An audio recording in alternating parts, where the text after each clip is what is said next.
Hello everyone, मैं सुमित चौधरी और इस वीडियो में हम कवर करेंगे section 7 of specific relief act 1963।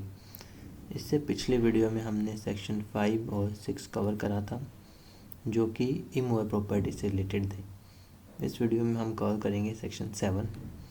तो आइए देखते हैं सेक्शन 7 की बेयर एक्ट की लैंग्वेज को।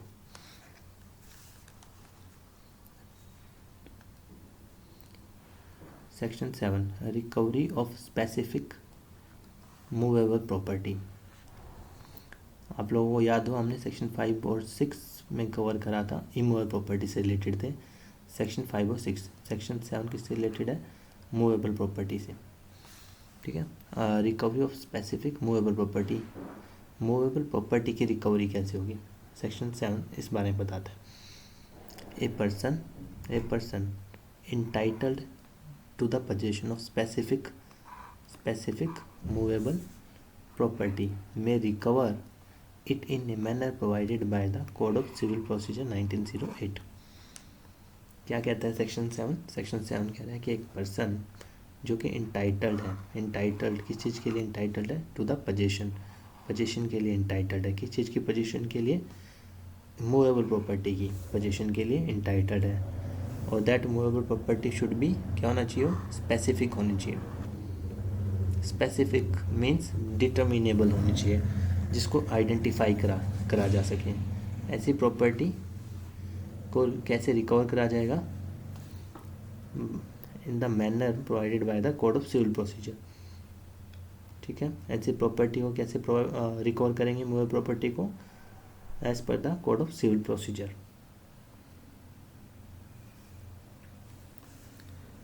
ओके, और पर्सन इंटाइटल्ड मीन्स पर्सन कैसे इंटाइटल्ड होगा?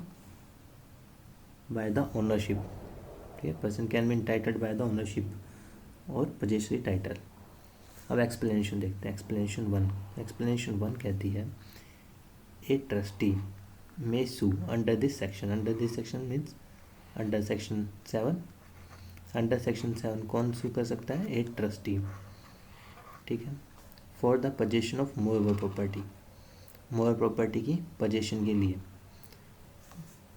To the beneficiary interest in which the person from whom he is trustee is entitled. ठीक है, एक्सप्लेनेशन 1 कहती है कि ट्रस्टी, एक जो ट्रस्टी है वो भी स्पेसिफिक मूवेबल प्रॉपर्टी की रिकवरी के लिए सेक्शन 7 में सूट फाइल कर सकता है। नाउ कम ऑन एक्सप्लेनेशन 2 कहती है ए स्पेशल और temporary right to the present possession of a movable property sufficient to support a suit under this section means under section 7। अब देखो सेक्शन 7 जो है ना, और 3 कैटेगरीज की बात करते हैं कि 3 types of people can claim under section 7।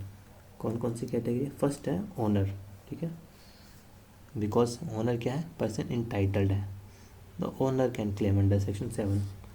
Second category आती है a person who has a special और टेम्परेरी राइट। सेकेंड कैटेगरी है ऐसा पर्सन जिसके पास स्पेशल और टेम्परेरी राइट है, वो इसमें क्लेम कर सकता है। और थर्ड है ट्रस्टी। ठीक है, ट्रस्टी क्लेम कर सकता है। अब पर्सन इंटाइटल्ड का एक एग्जांपल आपको समझाता हूँ मैं। मतलब Mister A he is owner of a car. ठीक है, and he is wrongfully disposed by B. तो A can recover, A can not use force to recover possession of his car, but he can file a suit under section 7। इसको देखो, मैं हिंदी में आपको समझाता हूँ।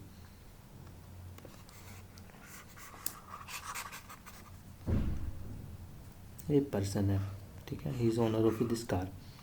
मिस्टर ए की ये कार है, इसको कार समझो। ठीक है, मिस्टर ए की ये गाड़ी है और इसको मिस्टर बी इलीगल तरीके से इस गाड़ी की पोजीशन ले लेता है। ठीक है ना, देखो सेक्शन 7 में हमने क्या बात करी थी?